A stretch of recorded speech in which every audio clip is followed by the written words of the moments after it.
he was called Bucky. He wanted to be called Bucky, and I don't know if Bruce here is here.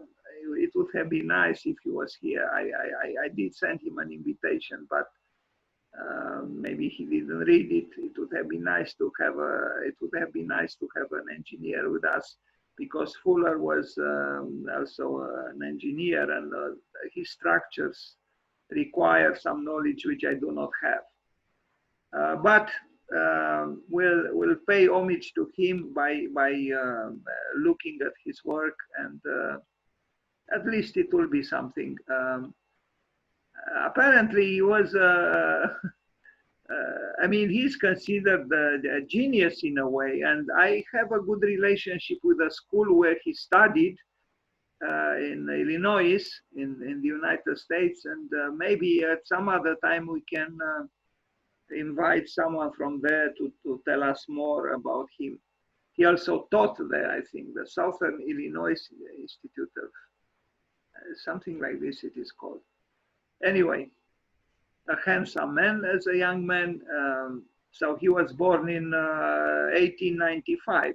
So here he was at, about 1920 or so, so 100 years ago. This is a house with an interesting name, and I imagine the name derives from somewhere or something, and I didn't have time to investigate, and I regret, and I apologize. But so he was 33 years old when he made this house, the Maxion house.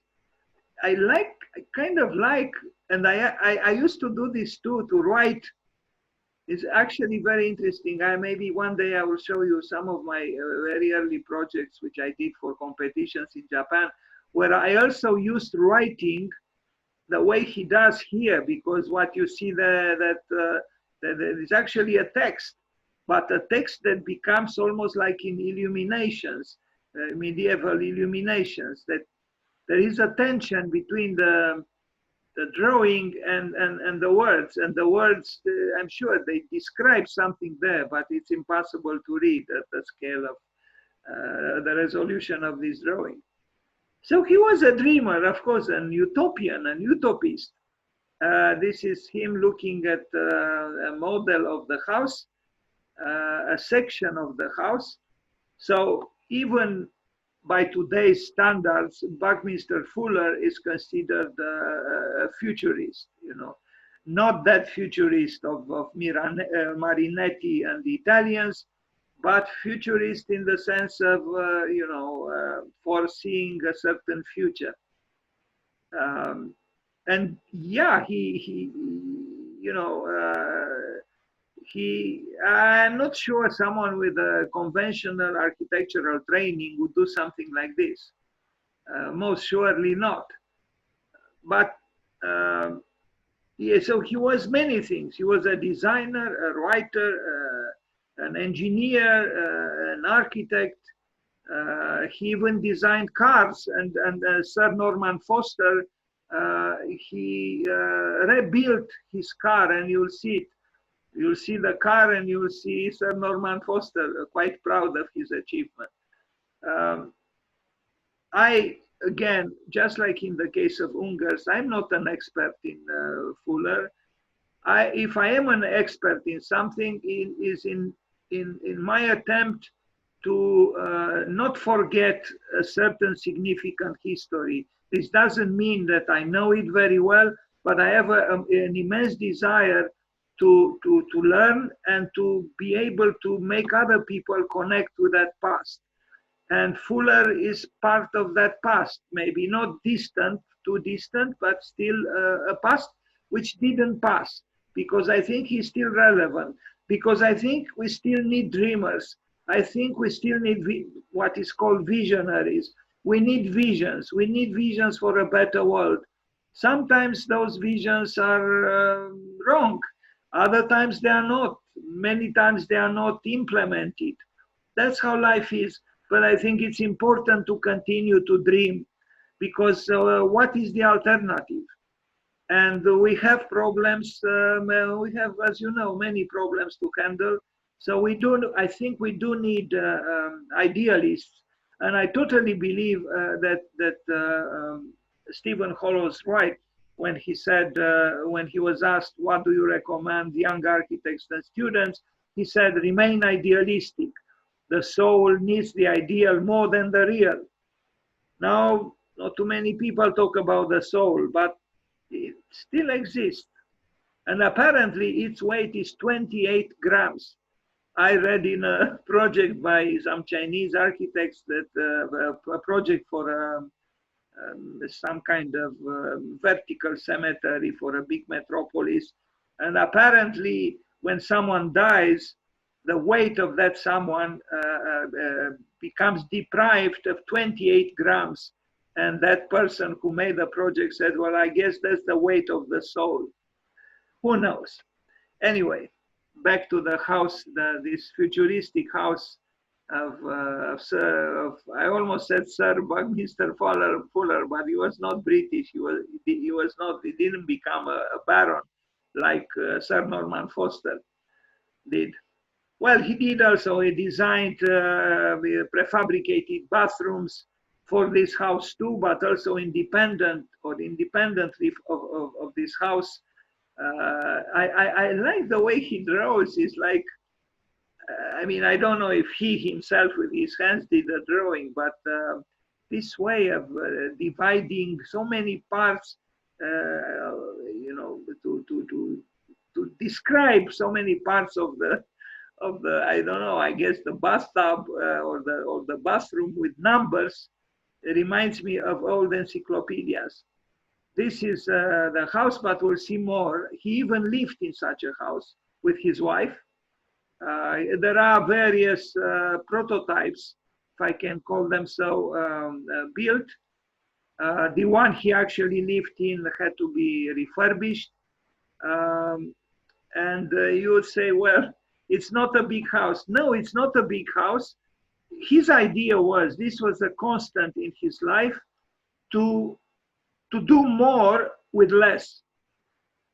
And you would say, well, there's nothing original about this. Mies also advocated a certain more-ness with less-ness, if I can say so. Yeah, but I think he meant something different. You know, this language is not necessarily minimalist. He wanted to use the least resources and create a maximum with those resources. And what is funny here, for example, you know, the little two curtains left and right around the futuristic round the windows, you know, it's such a nostalgic accessory, you know, that little curtain. Anyway, but the house, yes, is like a part of a spaceship, or I don't know, ready to be sent to Mars or something. Here is some kind of a model. Yeah, and here is a plan. As you can see, you know, he imagined two units, one next to the other one, and yeah, he was a dreamer, no doubt. I don't think the American dream, as it is conventionally conceived and expressed, tempted him so much. I mean, what American would live in such a house? Maybe the homeless people that Kanye West wants to build houses for now, kind of similar to this. This, for American standards, is an almost unbearably small house, if we can call it house at all.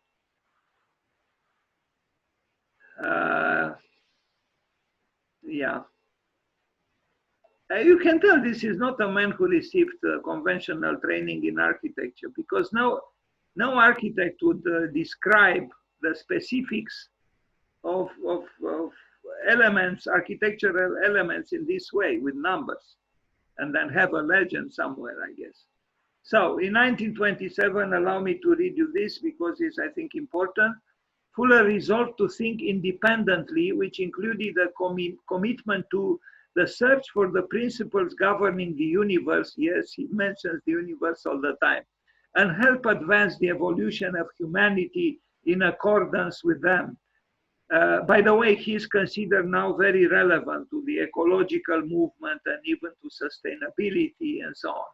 finding ways of doing more with less, to the end that all people everywhere can have more and more. Now, this is American, all right, to have more and more. Do we really need to have more and more? I don't know if you know, but Jean-Paul Sartre, the French writer, and maybe he was not the first one to say it, but I read in him that there are three essential verbs: to be, to have, and to do. And you cannot have one without the other two. And it's kind of true.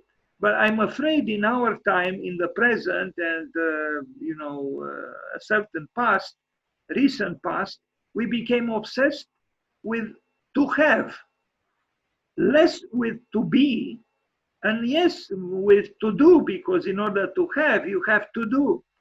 But I think all three of them are indeed essential. And if you don't have one, you cannot truly have the others. And I believe it is time to reconsider what we mean by to be, because this obsession with to have more and more, we reduce life to having, but but but is not enough. Not because we don't have more and more things, because our life is deprived of other qualities, like, for example, the contemplative life. Anyway, I move on. So in 1928, Fuller was living in Greenwich Village and spending much of his time at the popular Café Romany Marie's, where he had spent an evening in conversation with Marie and Eugene O'Neill several years earlier.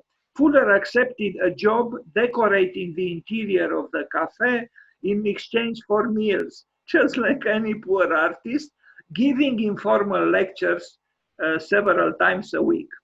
And models of the Dymaxion or Dymaxion, I don't know how it is pronounced, house were exhibited at the cafe.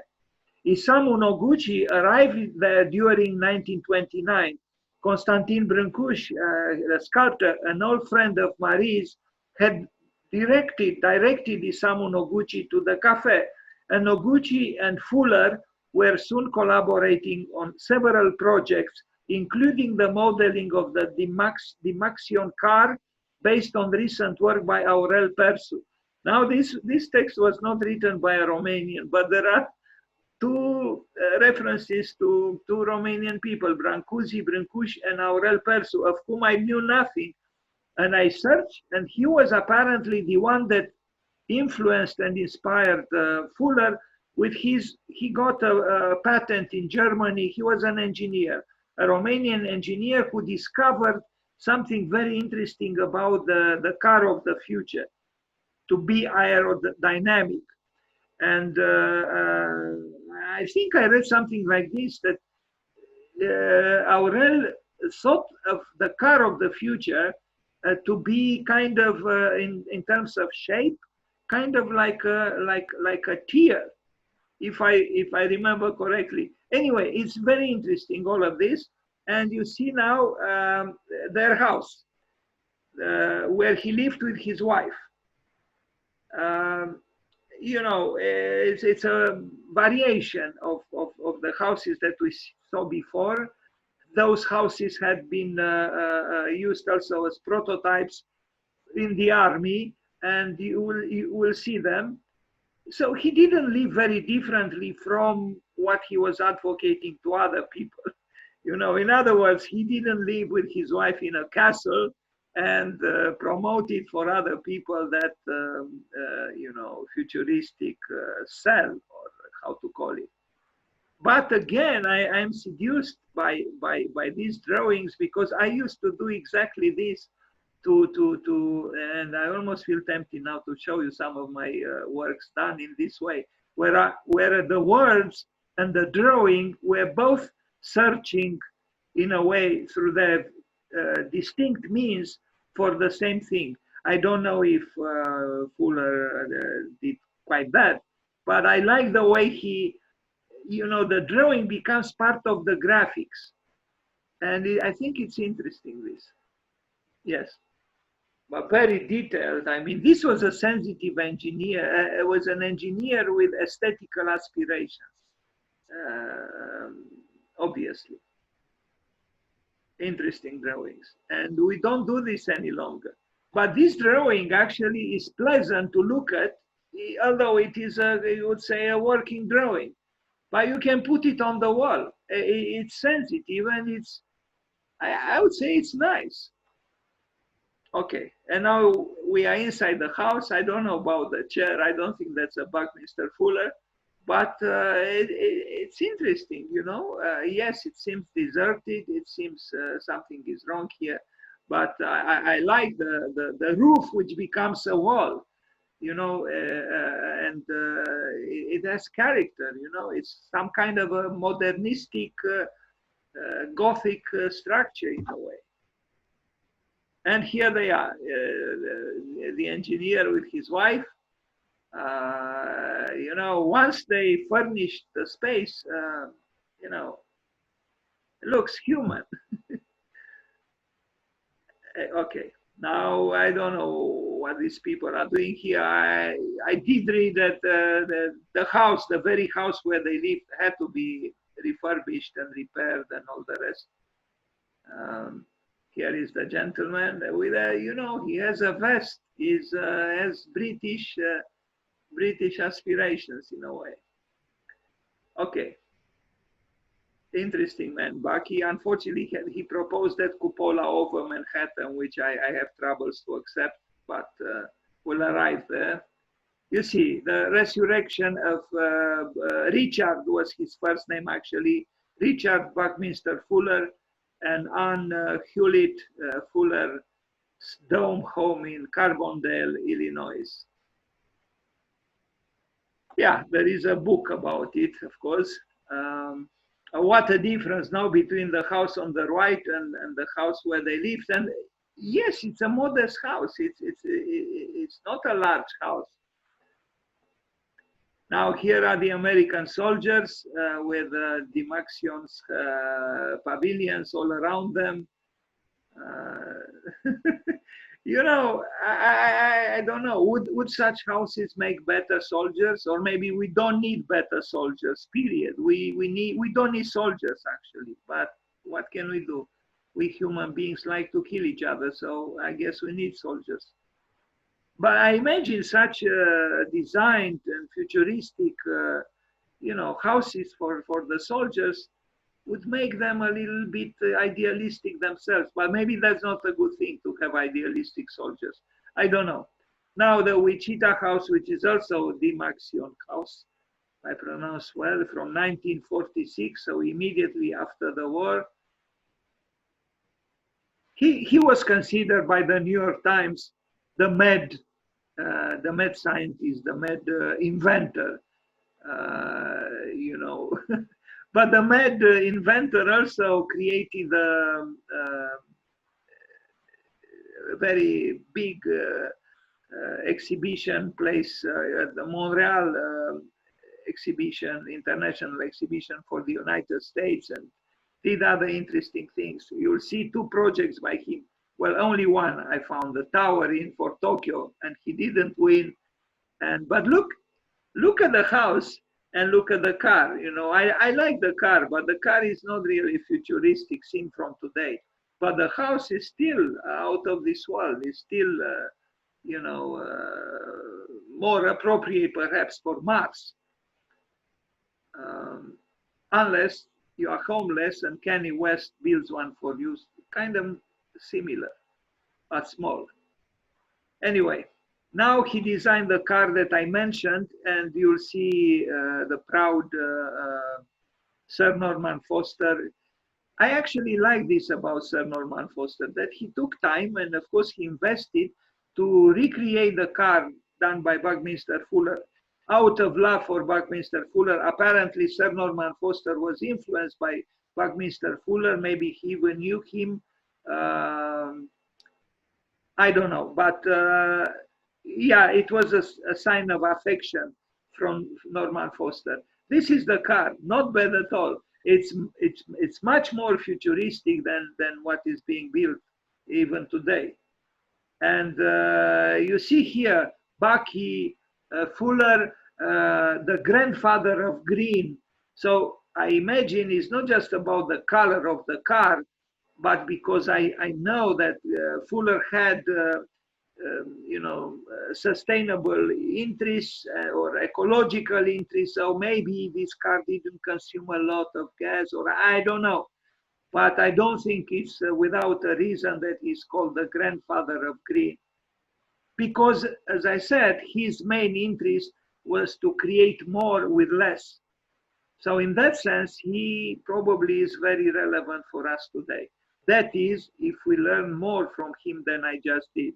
This is the car, the Maxion car, and you'll see other versions in front of the Crystal House. This idealism of North America, which at times is naive in a way, but any idealism is naive, and at times could even be like the love letters that Fernando Pessoa mentions, ridiculous. But Fernando Pessoa beautifully said that, the one who doesn't write love letters is ridiculous, not the one who does, who writes them. And yes, love letters are ridiculous. And in a way, also dreams are a little bit, could be a little bit ridiculous. But what would we do without these dreamers, really? Look at this car. It's funny, it's burlesque, it's a version of that house, of that car. Very interesting. Maybe the world would be a better place to live in if we had the courage to, I actually think his designs are more human than the last one designed by Elon Musk. Although he is a dreamer himself, kind of. Anyway, I don't know. I personally have affection for dreamers who are not great entrepreneurs. I'm a little bit suspicious of the dreamers who are commercially, unbelievably so-called successful. Or maybe that's because I cannot be like that. But anyway, this is the car. It's funny, it's burlesque, it's comical, it's ridiculous, it's splendid, it's idealistic, it's you name it. And I think it has 3 wheels, doesn't it?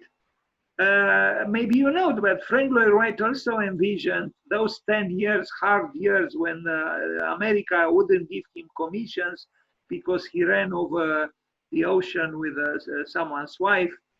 So he was punished by the Puritanistic America. So he dedicated himself to the intense study of Broadacre City.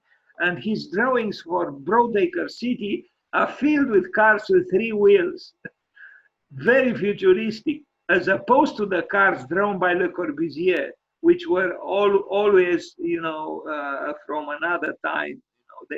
Le Corbusier was very concerned, as you know, by the aesthetics of modernity, even of the future, but not the aesthetics of the cars. He never designed futuristic cars, but Frank Lloyd Wright did, and so did, as you can see, Buckminster Fuller. And this is, I think it was, it might be that this is in England, and you'll see, yes, Sir Norman Foster. I like the way he is dressed here. I saw him in some other times when he was not dressed as well as he could. But I really like the fact that this man paid homage to Buckminster Fuller by rebuilding his car, because I imagine the one that was built or the ones that were built got damaged in time. I don't know. This was created almost from tabula rasa. I don't know. And I like this expression, I mean, he's not one of my favorite architects, really, but it doesn't seem arrogant, really. I still see a child in Sir Norman Foster, and that child, I think, communicated over time with a child in Buckminster Fuller. And this is a nice, I would say, friendship of one's inner child with another one's inner child. Anyway, so not limiting himself to any one discipline, Fuller took on cartography with this invention, credited as the first 2-dimensional map of the entire Earth's surface that shows it without distortions. To create a piece, Fuller projected the world map onto the surface of a three-dimensional icosahedron, which was then unfolded and laid flat. And you see the map of the world here without distortion. Now, he was obviously a dreaming child. I mean, nobody asked him to do this, but he felt like doing it. And he did other things. We'll see them now, one by one. And then tensegrity structures. He invented this word, tensegrity. I regret so much that I am not more rigorous and not an engineer. That's why I would have liked to have here a good engineer to explain to us what it is. But there is a text. So from 1949, he promoted these structures. And you see a picture of him here, like a child, you know, he's happy. This man is happy that he did these tensegrity structures. And now we'll read about it. Here you see again the drawing. I really like his drawings. You know, they are precise, they are rigorous, but also somehow graphically very pleasant.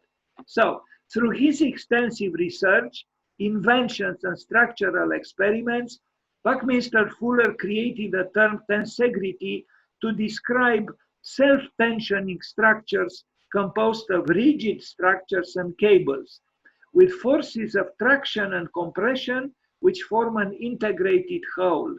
In other words, tensegrity is the property demonstrated by a system that employs cables, traction, and rigidity of other elements, usually steel, wood, or bamboo, capable of acting under the intrinsic stresses, traction and compression, together and simultaneously giving greater resistance and formal stability.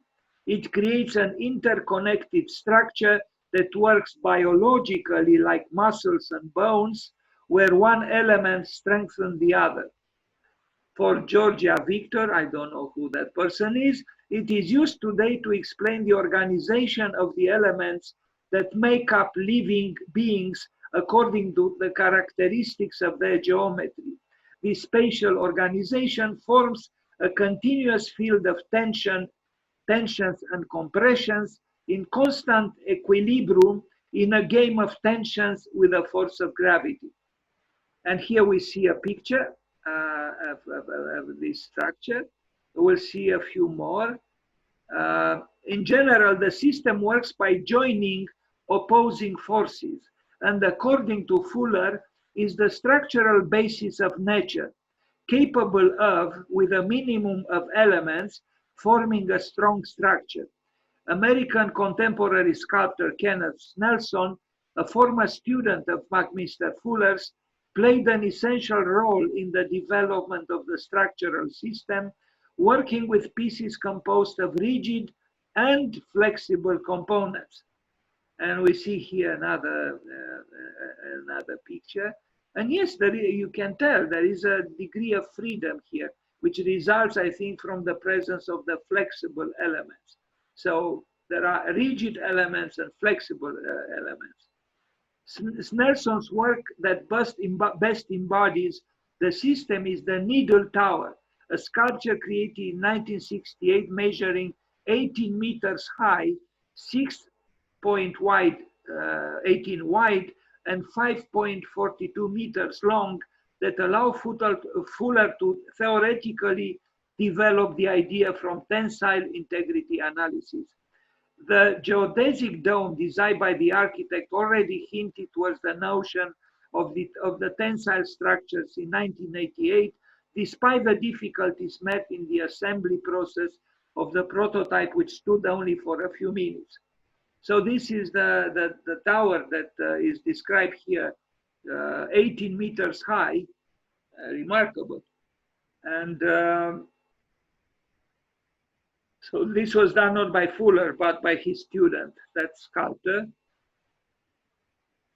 And rigid bars act on compression forces and are arranged in an isolated, non-touching manner, complementing the steel cables that receive tensile forces. The concept was expanded incorporating structures that may not be self-balanced, but which contemplate the principle formed by tension cables and compressed bars isolated from each other, like in Fuller's geodesics. And we arrive at his geodesic structures, which made him even more famous. But this is interesting too, because you have order and disorder. You have rigidity and you have flexibility. And every time, I think, when you try to combine opposites to create a conjunction between opposites, something miraculous happens. And this is why the alchemist always search for uniting the opposites. Okay, this is a a website you can read more. There was a more ample article about these tensegrity structures, what they are and what they can or could be. All right, and now we arrive at the geodesic dome from 1953. Unfortunately, I don't even know, I couldn't find one exactly from 1953. I think it's one from 1960. But you are familiar with the geodesic dome. And maybe this one is a little bit less surprising because it's a, it's a more regular, form at least.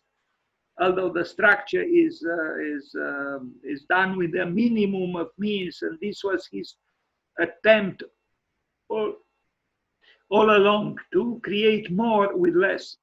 Now we see the project for a tower, the Tokyo Tower in 1958, which was not selected. So as opposed to Elon Musk, he couldn't transform into gold everything he touched. But it's an interesting subject, an interesting project, unfortunately unbearably big and tall. You can see the Eiffel Tower, right? And you can see the tower by Buckminster Fuller. No, when you look at it, you would say, well, he wasn't a very modest man. So, it was supposed to be quite big. And I mean, poor Eiffel Tower, it looks ridiculous near the tower, proposed by Buckminster Fuller. But this is how Americans are. Sometimes, they aspire towards the infinite, and then they propose 1 mile tall towers like Frank Lloyd Wright. But they're not just Americans. Calatrava, as you know, also did for the Arab world something not much less, much more modest. Anyway, yeah, this was the project that was rejected by the Japanese, and maybe maybe you understand why. I mean, I imagine when the Japanese just looked at the Eiffel Tower, they, I guess they were a little bit reluctant to accept his idea. But it looks otherwise balanced, and it's clean. It's a clean structure. It looks convincing. The stadium, you see where the stadium is just like almost like a step of a stair, and there is a stadium. Anyway, here you see it better. So they 8,000 feet, pardon? So they rejected this design and copied the Eiffel Tower and painted it red and white then. Yeah. So 8,000 feet, God. What's that? Feet? No. I'm confused about the dimensions, but anyway, it's enough that we see the Eiffel Tower there to understand that we are dealing with something immense here. Yeah. Well, he was not the most modest man in the world, despite the fact that he wanted to do more with less. And it does connect with what he said, to have more and more. Okay. All right, now I was hoping to find a picture with the Tokyo Olympic Stadium, which he designed, but it was not selected. The one that was selected and built was a brilliant one by Kenzo Tange. And what a beautiful work did Kenzo Tange there. as opposed to Kengo Kuma. I know it's the second time I mentioned Kengo Kuma's name today, and I apologize in a way, but I think he did a terrible job with the stadium Tokyo built this year for the Olympics, which are postponed. And maybe Zaha Hadid was right to sue him. I don't know. It doesn't. His stadium doesn't look similar to Zaha Hadid, but Zaha Hadid architects and she herself claimed that he copied certain things, and she had all the reasons to be outraged because she won the competition, and her stadium was much more interesting than what Kengo Kuma did. So I really don't understand the Japanese. I have the highest respect for Japan. I never traveled there, but I admire Japanese culture, Japanese art. I admire them, but they were unjust towards Zaha Hadid. And I mean, she won the competition. Why didn't they build what she proposed? Because it would have been much, much better than what Kengo Kuma pathetically did. Okay, so this is something else from 1968, the watercraft rowing needles. He loved needles. Fuller considered that actually the needle is the most perfect shape for his idea to create more with less. So in Fuller's interpretation of the rowing boat sees the vessel paired back to the two streamlined and lightweight hulls known as needles. The design positions the oarsmen. I know nothing about these things, but anyway, I'll continue to read. In an elevated seat which can be accessed without any aid. Sir Norman Foster said that Fuller considered the needles his most refined design, the purest expression of doing more with less, in a recent interview with Vanity Fair. Anyway, this is another drawing, I imagine, by Buckminster Fuller with a background of a different nature. I mean, not really different nature, but anyway, it's a composite image, I imagine. And then we arrive at the Fly's Eye Dome, for Fuller's final prototype for low-cost portable housing of the future. He aimed to reduce the structural weight of the dwelling. The result comprises transparent bubble windows across a partial sphere made from fiberglass. These bulging glass windows, which resemble the eyes of a fly, could be swapped for solar panels and rainwater collection systems as part of the architect's continued ambition for an autonomous dwelling machine. And they built one actually, I incorporated an image in the invitational text today. They built one recently somewhere in Florida, maybe in Miami or in Texas. Anyway, yeah, he was an engineer, but an engineer with interests beyond perhaps engineering. So now something which again has to do with the offshore. I mean, why am I saying again? With offshore drilling, the submersible is designed to be partially submerged underwater to protect apparatus known as an oil derrick from damage caused by stormy water. It doesn't really look like a sustainabilist to me, if there is such a word. I don't even know if I should continue to read, because some of these words I don't even know, and I probably pronounce them terribly. Anyway, there is a story here with a Fuller's investor died. This proposal never made it off the drawing board. And yeah, it's some kind of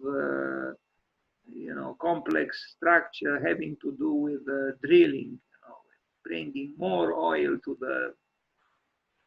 the insatiable human beings. And then the Vector Equilibrium from 1980 is a stainless steel wire structure comprising straps arranged in tetrahedron patterns that are connected by hinges so that it shifts about when touched.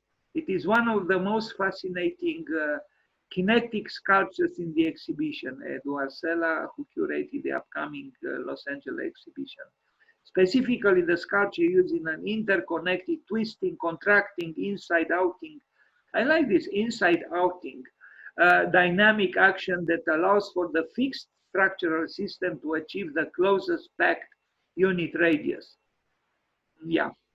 Um, okay, so we arrive at his last work that I show in this presentation, the celebrated and highly publicized Montreal Biosphere from 1967, which was actually the pavilion of the United States, and you probably saw it published. I personally am not so impressed by these huge, spheres, almost spheres, but probably in terms of engineering, they are astonishing. And unfortunately, this one exploded in fire. I mean, you'll see a picture. I don't know how it happened, but there was a fire that ruined it, destroyed it.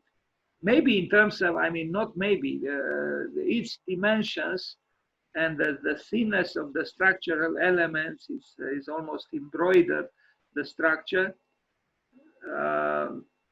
So it was an interesting invention at the time, and he was very fond of these domes, of this.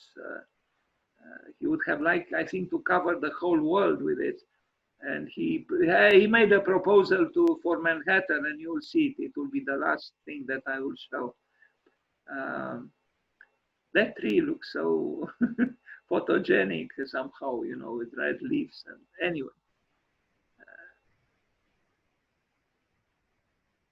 yeah. So this was in 1967, so 53 years ago in Montreal. And it burned. I don't know what happened to it. There is a tree also with red leaves inside. These are probably special trees brought for the occasion from somewhere else. I see all the other trees have green leaves. This is a time cover, and you can see the car that we looked at, and geodesic dome, and some kind of tower, and planes and the moon. And this is the dreaming engineer looking through his eyeglasses towards us. A section through this US pavilion. And here it is. I don't know what happened. I don't know how it burnt in this way, but it did. And now we arrive at the last thing, which is a proposal in 1960 of Buckminster Fuller to put a giant geodesic dome over Midtown Manhattan.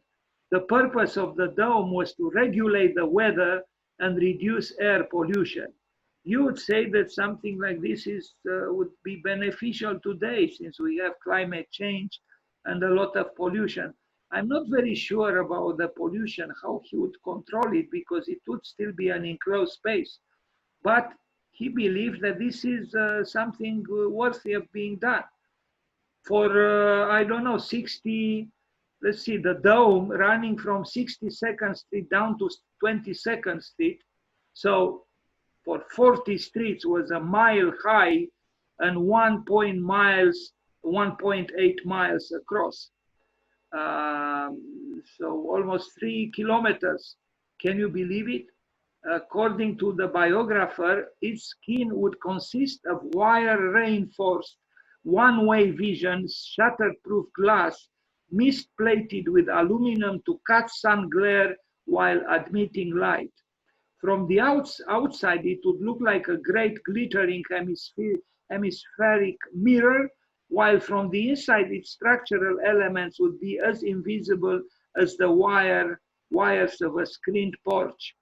And it would appear as a translucent film through which the sky, clouds, and stars would appear. And this is in plan. I discovered today an essay or a blog, or I don't know what it is, or both, where someone was seriously questioning this kind of, vision. actually suggested that we need less something like this, and we need more bunkers in the earth, digged in the earth to escape possible nuclear disasters or climate change gone above wild above certain limits. I don't know, but this is the website that I mentioned, called Under the Dome, and you can read more about this. I personally, if I am to express any thought, I personally wouldn't like very much to live under a dome like this, but who knows? Anyway, uh, we can discuss about this dream of Richard Buckminster Fuller. And with this, I end.